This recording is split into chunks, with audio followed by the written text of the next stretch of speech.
All right, continue our study of Genesis. I think we're to chapter 31. Last time we covered the birth of all of, except one of Jacob's children. And as we went through the list, we divided them among their birth mothers. And we noticed that although it was Rachel who was the object of Jacob's desire, the blessing really came through Leah, the one that he desired less. And we see that through Leah was born, most significantly, Judah, who was the forefather of the Messiah. And also Leah gave birth to Levi, who was the father, if you will, of the priesthood.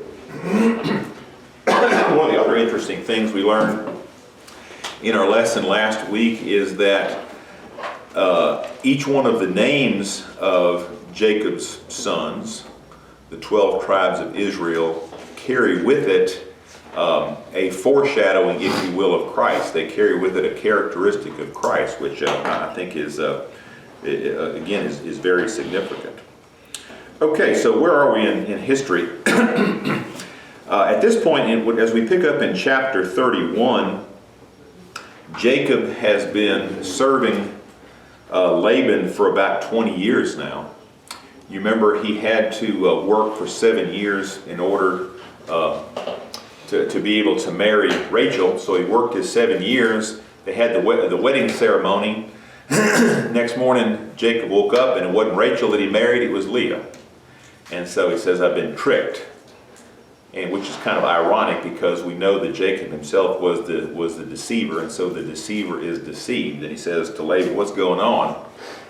And Laban says, all right, you want Rachel? All right, if you work for me another 7 years, you can have Rachel too. So Jacob winds up being a servant of Laban for 14 years, and then after that period of time, he continues to work for him, and he prospers, he grows.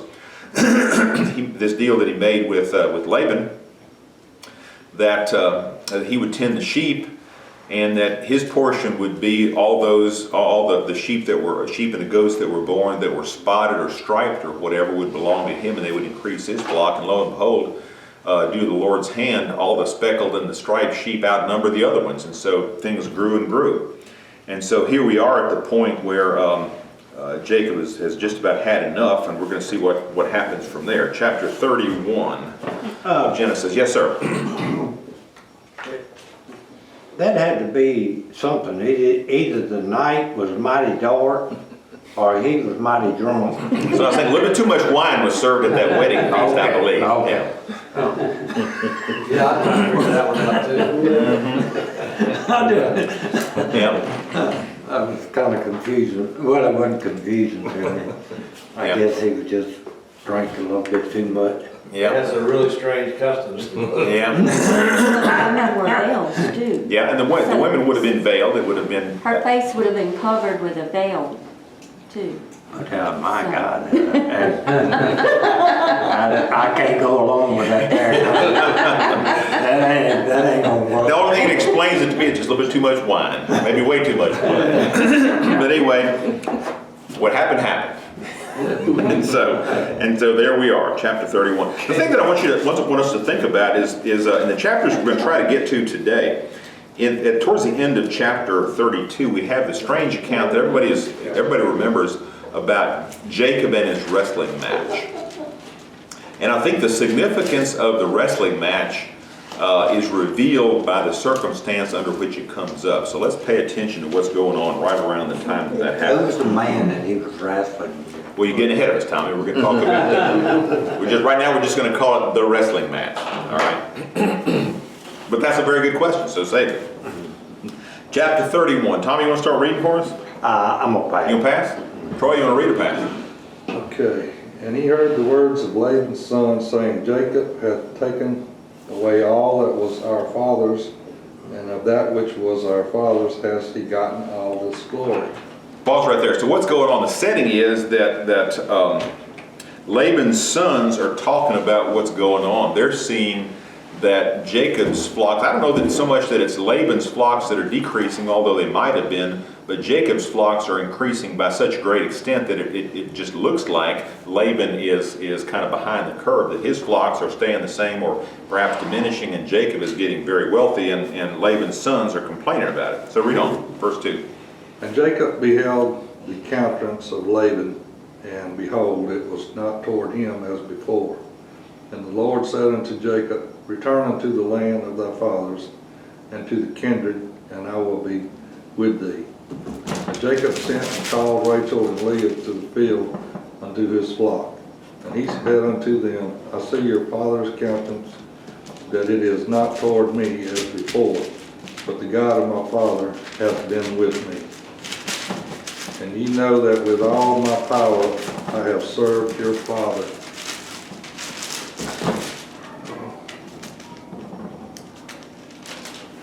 Thank you.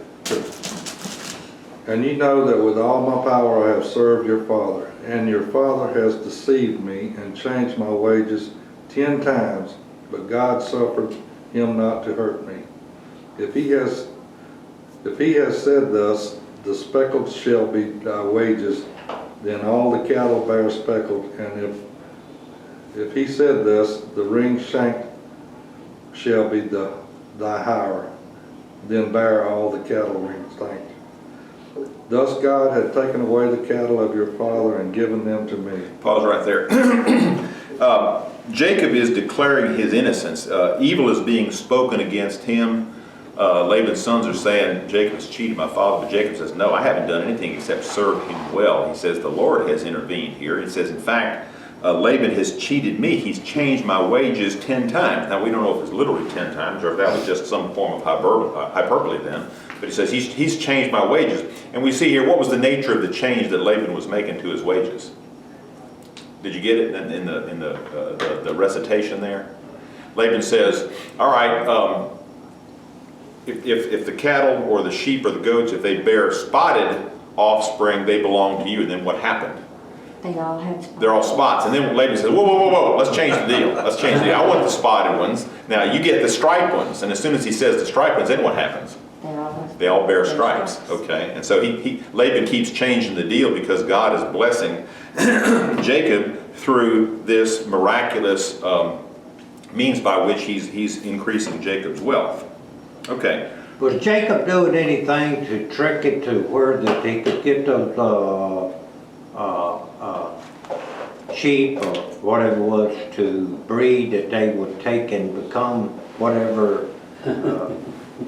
Where they drank their water. Was he doing something in the breeding of it? Wasn't he? Yeah, he was. What happened, to turn back a page at the end of chapter 30, remember the deal that Jacob went and made with Laban. He says, look, basically says, anytime cattle or sheep or goats, when they bear offspring, if they're spotted or speckled, those are considered to be inferior, okay? Mm-hmm. So what Jacob says, I'll tend your flocks, you just give me those inferior ones, all right? Mm-hmm. And so they started growing, and it says at the end of chapter 30 that what Jacob did is at the watering holes, he took some sticks, I don't know, some cane or whatever, and he made it striped and spotted. And so when they went down there, when the cattle and the sheep and goats went down there to mate, they saw the stripe, they saw the spots, and that's what they produced. Mm-hmm. So, y'all know more about raising cattle and sheep and goats than I do. I don't know if that happens these days. I think it was the intervention of God, but that's what he did.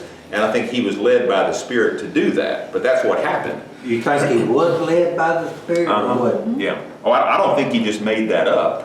I think that was revealed to him. That was a part of the way God accomplished this miracle. But he didn't let it go the natural way. He influenced the breeding, didn't he? Yeah, he did that. Yeah. He did. Is that right? Yeah, he did. I think he did. He went and he did these things. Now, again, did Jacob come up with this on his own? Did he know that if I put spots before these cattle or these goats, that they're going to produce spotted young? I don't know if he knew that or not. He found it on. Yeah, but the question is, how did he know that? I suspect that God revealed that to him. Yeah. And I suspect that God told him to do that. But again... Just the American way of life, huh? What's that? That's just the American way of life. Capitalism at its best. That's right. Ingenuity. The power of the mind. But, you know, again, The power of God. when Laban caught on to what was going on, you know, and when all the cattle and sheep and goats were producing the spotted ones, he says, no, you no longer get the spotted ones, I get the spotted ones. But as soon as he did that, then what happened? Changed their spots. That's right, something else started happening.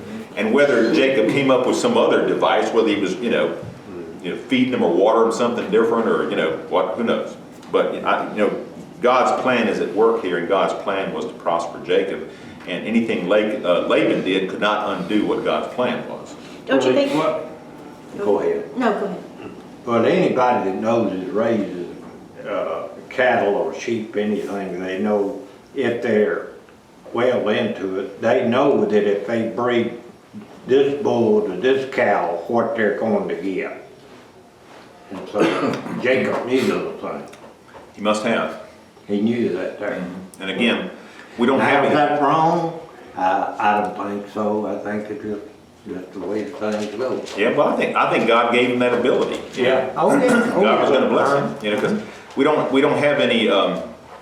There's no real indication that Jacob had a great education in raising livestock or in breeding or anything else. So I think it was something that was Well, given to him, some knowledge. if you are a shepherd, you have to know what's what. Yeah. It ain't something, just like a fellow raising cow.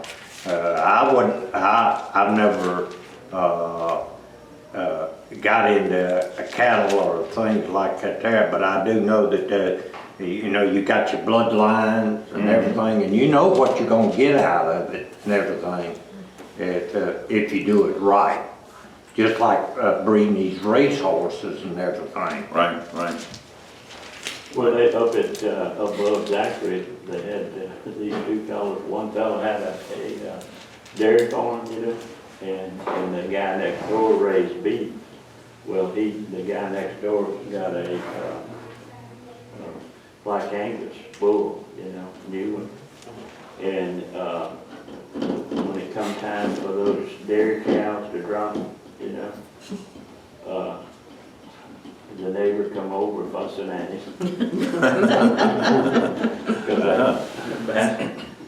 Apparently, when with dairy cows, you leave them off for quite a while. Well, he must have left them too long because that Black Angus was sneaking next door. Do you have something to say, Jay? Yeah, and the first of that chapter 31, what you were reading, all of a sudden Laban gets mad. Well, he was tricking him and everything. Don't you think God had a hand in that too, to get Jacob to move Yeah, back to that's right. Israel? Yeah.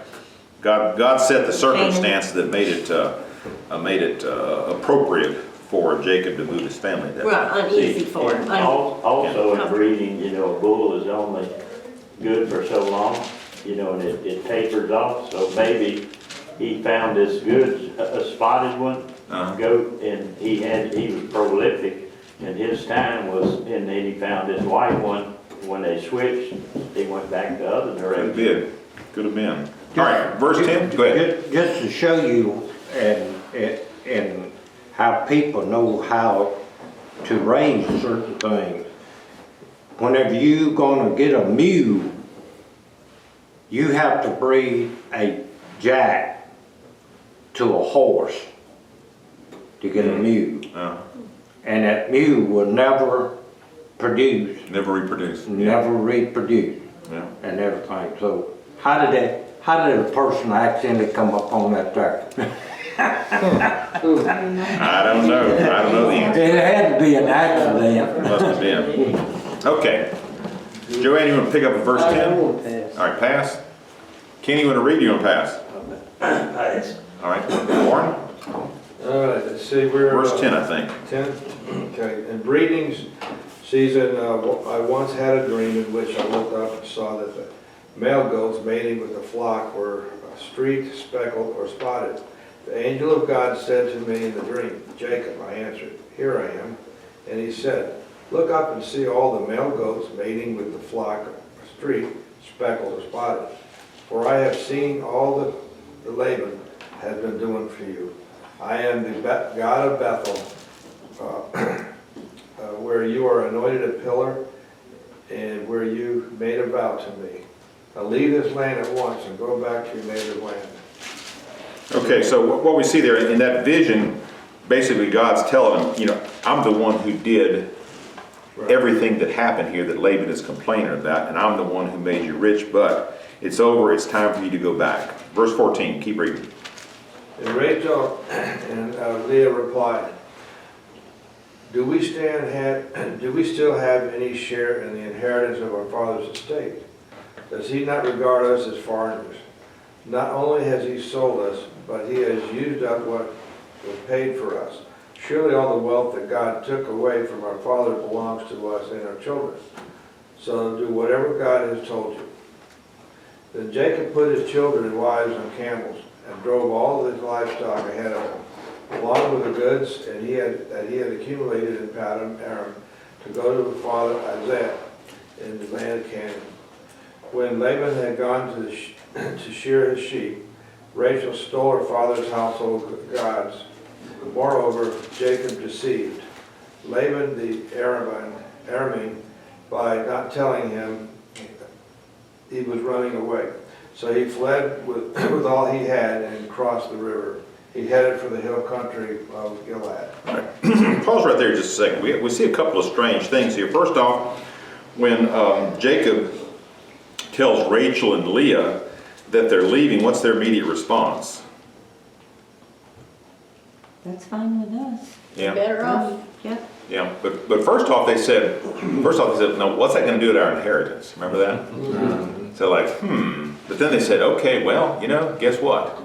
All this wealth that our father had now belongs to Jacob, our husband, so, all right, we're good with that, let's get going. And I took it differently. I took it as saying, we don't have a share in the inheritance because it didn't go to the women, it went to the men, so it would have gone to their brothers. It would have. It would not have gone to them at all. So, and he said, doesn't he treat us like foreigners?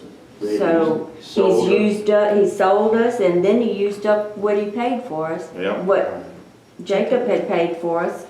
So let's go. Yeah. Time to go. One other thing to add to that, though, we see here that what did Rachel do?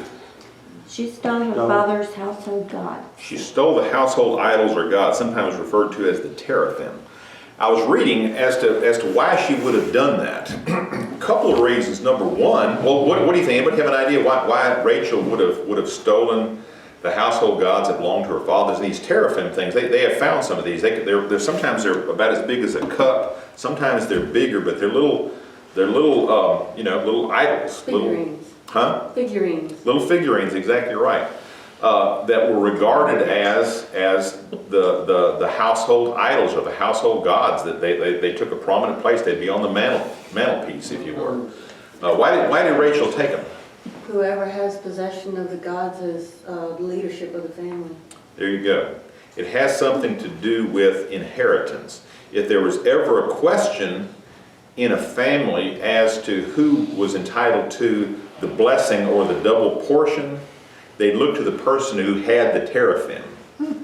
And so that one of the reasons why Rachel might have taken these is she was hedging her bets. In other words, if things didn't work out with old Jacob, she had the teraphim, so if it came time to come and compete with her brothers, as Wanda said, she would have done, because the wealth would have gone to the brothers, except that she's got the teraphim. But if old Laban passed away and they're dividing up his property and she shows up and she's got the teraphim, the household idols, guess what? The custom says that they would go to her or to her husband, who would be regarded as the son-in-law. Okay? Or it could have been, since they were that important, that was a good way to get back at him, to agitate him, because when he found that they were gone, So you think it's just pure meanness on her part? could have been, what I'm saying, all of it Could be. together, but, Well, and she was being a trickster too, like Jacob was a trickster with so Yeah. was Rachel. I thought that's what I was saying. It was like the two had, they're not too different. Okay, Jacob had a reputation for being a deceiver. That's what his name means, the deceiver, the ankle grabber, the usurper, if you will. And in the verse following Rachel's deception or her theft, what does it say about Jacob? Verse 20. Jacob deceived Laban. why do we have that? Well, that's who he was. Was it necessary for him to deceive Laban?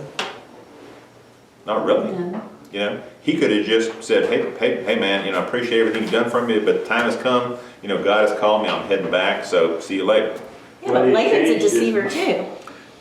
But He There's went much, to the family. Back to Rebecca, Jacob's mother. he had changed his and mind so much. Yeah. Laban is her brother, they're Eric all said, tricksters. he loved to Does all the tell me to go take off and leave everything here. yeah, that's right. And we're gonna see later on that Laban, he takes off after him, and the why of it is something we may want to discuss. But anyway, we see here that Rachel makes herself out to be a thief. Jacob deceives Laban by not telling him what's going on. There must be some other deception or artifice going on. So he basically picks up and packs up in the middle of the night, and they take off. Okay, verse 22. Sarah, you want to read or pass? Rick, couldn't Yes, these figurines be made out of gold when she was trying to steal wealth, that she's being kicked out?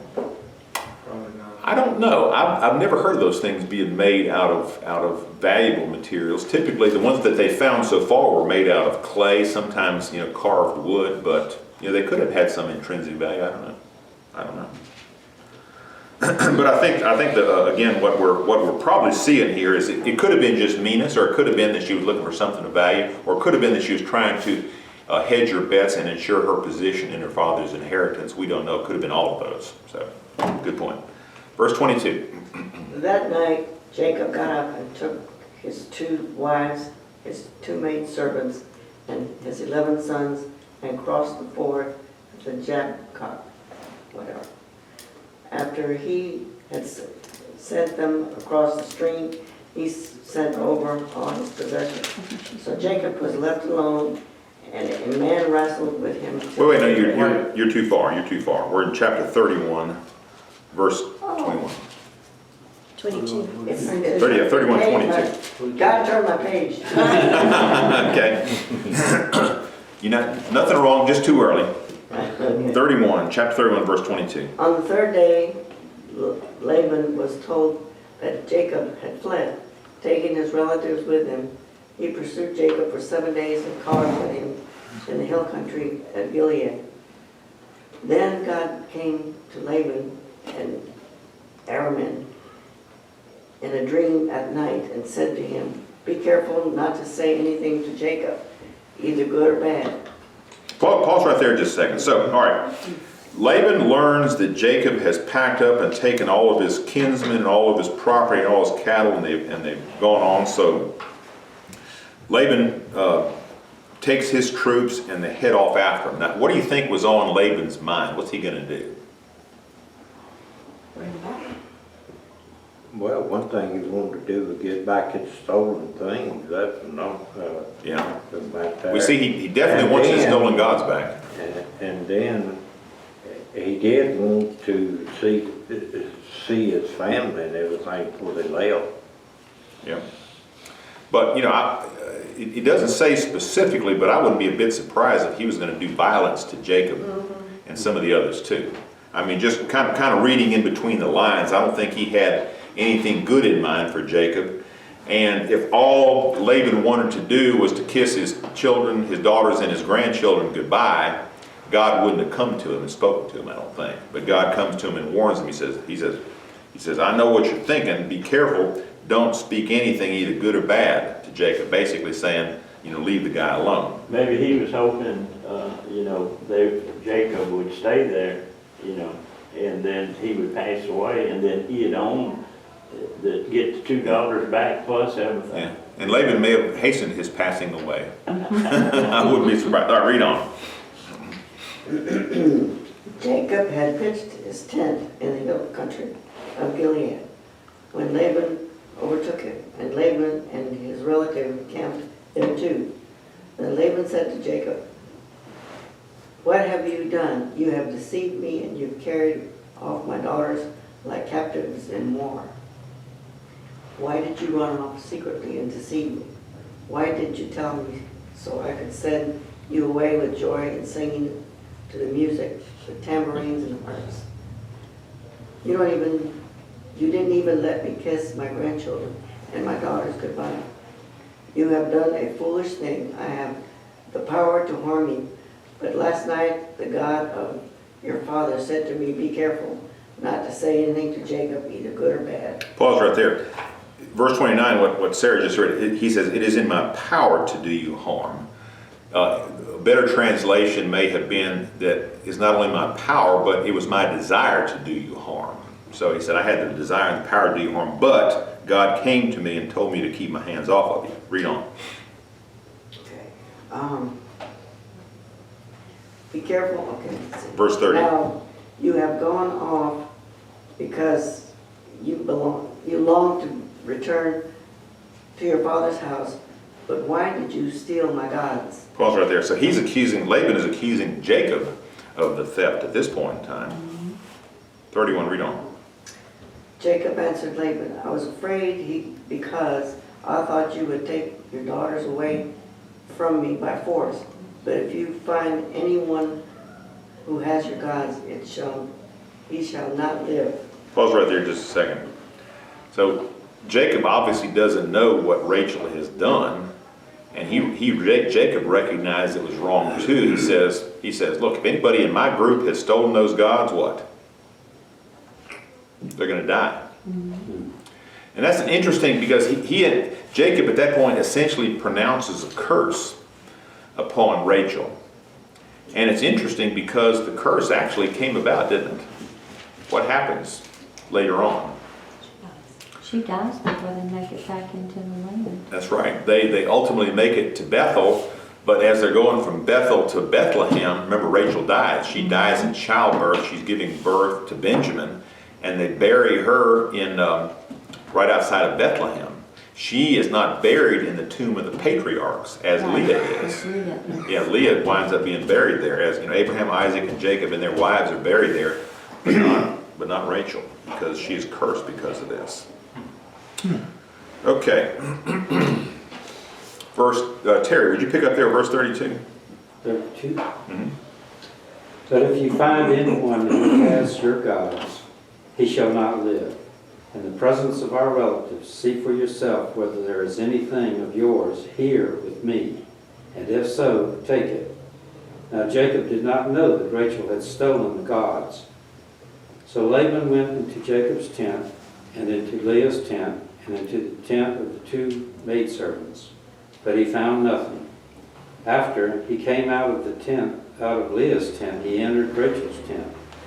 Now Rachel had taken the household gods, but put them inside her camel saddle, and was sitting on them. Laban searched through everything in the tent, but found nothing.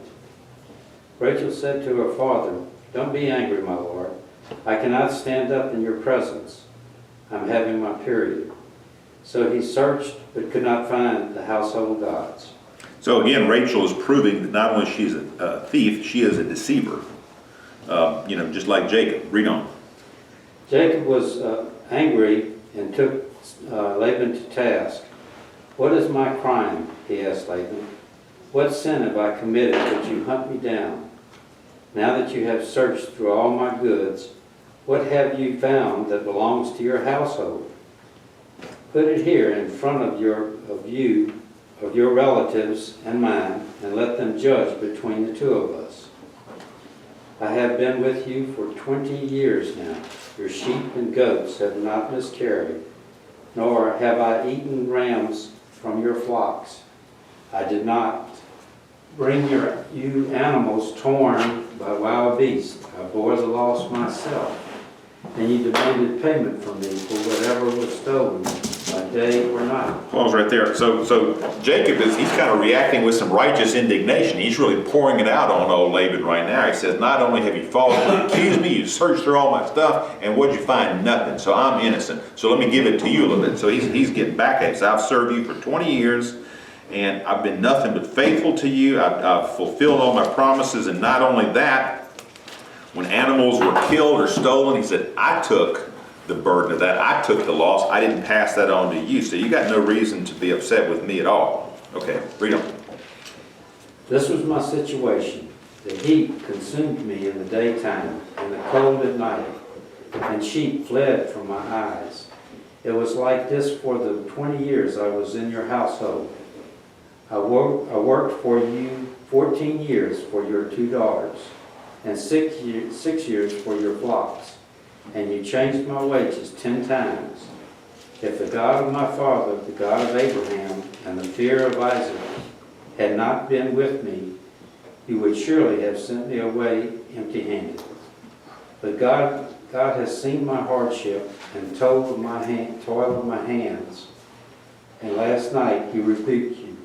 Pause right there just a second. My translation is a little bit different in verse 42, but it reminded me of something when I read it.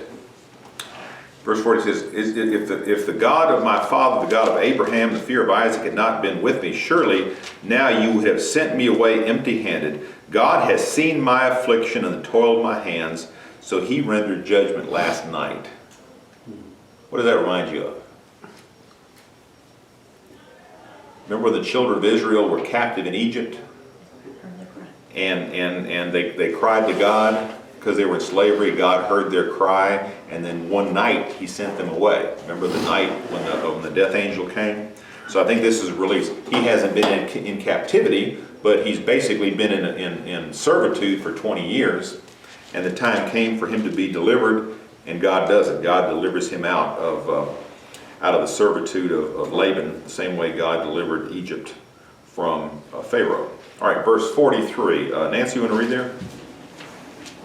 Then Laban answered and said to Jacob, the daughters are my daughters, the children are my children, the flocks are my flocks, and all that you see is mine. But what can I do today about these daughters of mine, or about their children whom they have borne? Come now, let us make a covenant, you and I, and let it be a witness between you and me. So Jacob took a stone and set it up as a pillar. And Jacob said to his kinsfolk, gather stones, and they took stones and made a heap. And they ate there by the heap. Laban called it Jagar Shadutha, but Jacob called it Galeed. Laban said, this heap is a witness between you and me today, therefore he called it Galeed. And the pillar Mizpah, for he said, the Lord watch between you and me when we are absent one from the other. If you ill-treat my daughters, if you take wives in addition to my daughters, though no one else is with us, remember that God is witness between you and me. Then Laban said to Jacob, see this heap and see the pillar which I have set between you and me. This heap is a witness and the pillar is a witness, that I will not pass beyond this heap to you, and you will not pass beyond this heap and this pillar to me for harm. May the God of Abraham and the God of Nahor, the God of their father, judge between us. So Jacob swore by the fear of his father Isaac, and Jacob offered a sacrifice on the height and called his kinsfolk to eat bread. And they ate bread and tarried all night in the hill country. Early in the morning Laban rose up and kissed his grandchildren and his daughters and blessed them. Then he departed and returned home. Okay, so we see here that a covenant is made between Laban and Jacob. Who initiated the covenant? Laban. And why do you think he did that?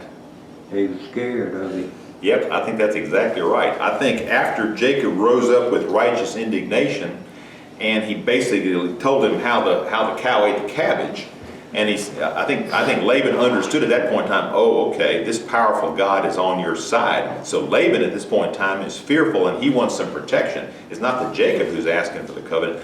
Laban wants a peace treaty, and so basically they build this altar, if you will, this mound.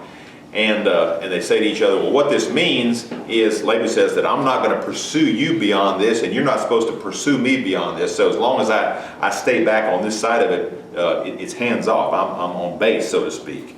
You can't do me any harm. It sounded like his intent, when he said it. That's my daughters, that's my grandkids, that's my sheep and everything. Yeah, it sounded like his intent was to keep him there and not let him leave with anything. Yeah, but I think he was stricken by fear. I think you're right. Yeah. I think he believed in his heart that all this stuff belongs to me, and I was cheated out of it. But what can I do? Yeah. He basically checkmated me. In the end, he realized that God was on his side. I have a question, because in my book it says fear of his father Isaac, and fear is capitalized. Mm-hmm. Why would, I'm confused on that. Let's see that verse. Give me that verse. I think there was a couple of them, but in this 54. one it's like 53. 53, yeah, end of 53. I'd seen that somewhere else before too. And so Jacob, and yeah, verse 50 says, so Jacob swore by the fear of his father Isaac. I think what's significant there is that Jacob is not swearing by the God of Nahor, which we're not sure who that might have been. It may have That been was the true God. Abraham's father, Right, right? right. But, well, no. Abraham's father was an idol dealer in idols. Yeah, they were. Nahor. So, I saw that somewhere in chapter 31 too. wait. Was it Nahor or was it Haran? Let's, It was in 31. no, wait, his father was Terah. Let's see. Now this Eric, is start over. 11. It says in verse 11, chapter 11, verse 27, these are the records of generation of Terah. Terah became the father of Abram, Nahor, and Haran. So Nahor was the brother of Abram, right? Okay, that was his brother. Yeah, his brother. Okay, but we don't know. But to get back to Nancy's question, the fear. Yeah, it's in The fear of 42 Isaac. and then again over there in 53. I was just curious about that. That's a good Everybody question. has an explanation. Why that's capitalized is the question. It's not capitalized in mine. It is in mine. These are mine too. Jacob swore by that's in 53, and also you said in 42? 42. mhm. God, and the fear of Isaac. Well, you know what that could be? The fear of Isaac is capitalized. What that could represent is the respect that Isaac had for God. I've got another Because in my study. footnotes, it says meaning uncertain, so I was just curious if anybody else had. I'll look that up. That's a good question. Okay, chapter 32. Ken, you want to pick up there? Jacob also went on his way, and the angels of God met him. Hold right there just a second. It says the angels of God met him. Anybody have a different translation of verse 1 of chapter 32? It's usually rendered that the angels of God met him, but another way to look at that, probably a more accurate translation, is not that's where they met, but at that point in time, Jacob's eyes were open and he recognized them, or he saw what it was. In other words, he encountered them, which is not to say that they weren't with him at all these times. You see, so in other words, it's not as if they were separated and now they come together. They were always there. It's just at this particular time, Jacob's eyes were open so that he could see the angels. You know, we've seen other accounts of that, similar accounts of that in the scriptures. Okay, read on. When Jacob saw them, he said, "This is the camp of God." So he named the place Mahanaim. Jacob sent messengers ahead of him to his brother Esau in the land of Seir, the country of Edom. He instructed them, This is what you are to say to my master Esau. Your servant Jacob says, I have been staying with Laban and have remained there till now. I have cattle and donkeys, sheep and goats, men servants, maid servants. Now I'm sending this message to my Lord that I may find favor in your eyes. When the messengers returned to Jacob, they said, We went to your brother Esau, and now he's coming to meet you. And 400 men are with him. Pause right there. What do you think Jacob felt when he heard that? Oh, we found Esau, and guess what? He's coming to meet you, and he's got 400 people with him. They smoke me. What's that? They smoke me. Yep. They got to be thinking, it's been 20 years. I would have hoped that he'd cooled down, but I did cheat him out of everything. I basically cheat him out of everything, so he can't be too happy with me. So he's coming to meet me, and he's got 400 people with him. So I think Jacob was, as it said in verse 7, he was greatly afraid. Because why? Because he felt guilty. Read on. In great fear and distress, Jacob divided the people who were with him into two groups, and the flocks and herds and camels as well. He thought, if Esau comes and attacks one group, the group that is left may escape. And Jacob prayed, O God, my father Abraham, God of my father Isaac, O Lord, who said to me, Go back to your country and your relatives, and I will make you prosper.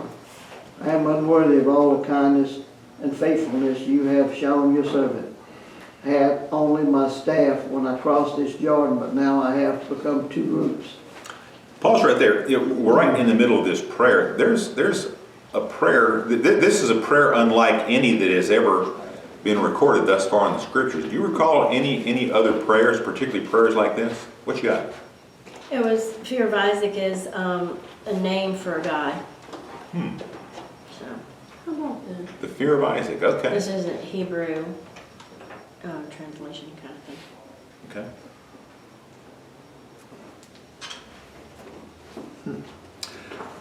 Thank you for that. All right, so here we are. We're in the middle of this prayer. One commentator says there's never a prayer like this recorded earlier in the scriptures, so pretty significant.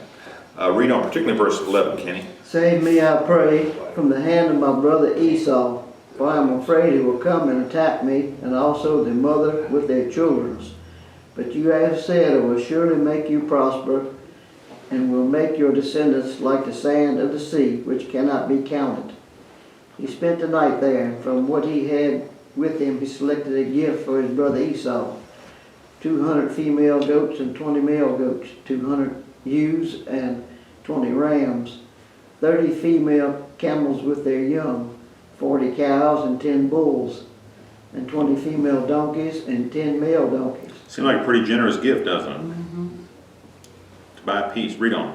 He put them in the care of his servants, each herd by himself, and said to his servants, Go ahead of me and keep some space between the herds. Instructed the one in the lead, when my brother Esau meets with you and asks, To whom do you belong, and where are you going, and who owns all these animals in front of you, then you are to say, They belong to your servant Jacob. They are a gift sent to my lord Esau, and he is coming behind us. He also instructed the second, the third, and all the others who followed the herds. You are to say the same thing to Esau when you meet him, and be sure to say, Your servant Jacob is coming behind us. For he thought, I will pacify him with these gifts I am sending on ahead. Later when I see him, perhaps he will receive me. So Jacob's gifts went on ahead of him, but he himself spent the night in the camp. All right, pause right there. So Jacob gets word that Esau is coming after him with 400 men. So what does he do? He does three things. First off, what does he do? Divide the people up. He divides the people up, and why does he do that? Keep from killing them all, just kill one group, Yeah. not kill them. And so where does he put his favorites? In the back. Probably In the very back. second group. That's right. That's right. He put the disfavored ones in the front. He puts his favorites in the back. So he divides them up. And then what else does he do? He prays. He prays. And he prays earnestly. There's nothing wrong with his prayer. He's basically saying, you know, God, here I am. You told me these things. You promised me these things. I need your help right now. And then what does he do? He takes Since- does the since America he thing, he bribes him. He puts together the bribe. So he's not totally relying upon his prayer, not totally relying on God to vindicate him and protect him. So he's got some doubts there. So it is in this context that the wrestling match occurs. All right. Jacob is fearful. He's prayed, but he's also hedged his bets with a bribe, and he's also he put together a defense strategy, if you will, to take care of his favorite offspring. And then what happens? Then we have this very unusual, this very strange account of the wrestling match. Wanda, would you read that for us? Hold on. Ooh. We have to save this till next time? We built to the top? Well, you also forgot, he sent his wives out, and he stayed back. Yeah. So he's, Well, that night, Well, let's read it. We'll talk about it in some detail next time, what it may mean. That night Jacob got up and took his 2 wives, his 2 maidservants, and his 11 sons and crossed the ford of the Jabbok. After he had sent them across the stream, he sent over all his possessions. So Jacob was left alone, and a man wrestled with him until daybreak. When the man saw that he could not overpower him, he touched the socket of Jacob's hip, so that his hip was wrenched as he wrestled with the man. Then the man said, Let me go, for it is daybreak. But Jacob replied, I will not let you go unless you bless me. The man asked him, What is your name? Jacob, he answered. Then the man said, Your name will no longer be Jacob, but Israel, because you have struggled with God and with men and have overcome. Jacob replied, "Please tell me your name." But he replied, "Why do you ask my name?" Then he blessed him there. So Jacob called the place Peniel, saying, "It is because I saw God face to face, and yet my life was spared." The sun rose above him as he passed Peniel, and he was limping because of his hip. Therefore, to this day, the Israelites do not eat the tendon attached to the socket of the hip, because the socket of Jacob's hip was touched near the tendon. All right, so this wrestling match is a very significant event in the life and the history of Israel, so much so that even after that, in reference and in reverence to this, whenever they butchered an animal, they would not eat from the socket of the thigh in honor of what happened here. So it's obviously very significant. Tommy, sorry we're not going to get into this time, but next time we're going to discuss it in great length. You think So he come- still come lived the prepared. rest of his life? I'll get into next week's lesson. I think he did. That was his story. This is kind of like a soap opera here. You get to the highlights and you got to wait the next day to hear. That's right. I didn't throw the flag. I'm ready to stay. Anyway, that's just the way it worked out. The soap opera continues.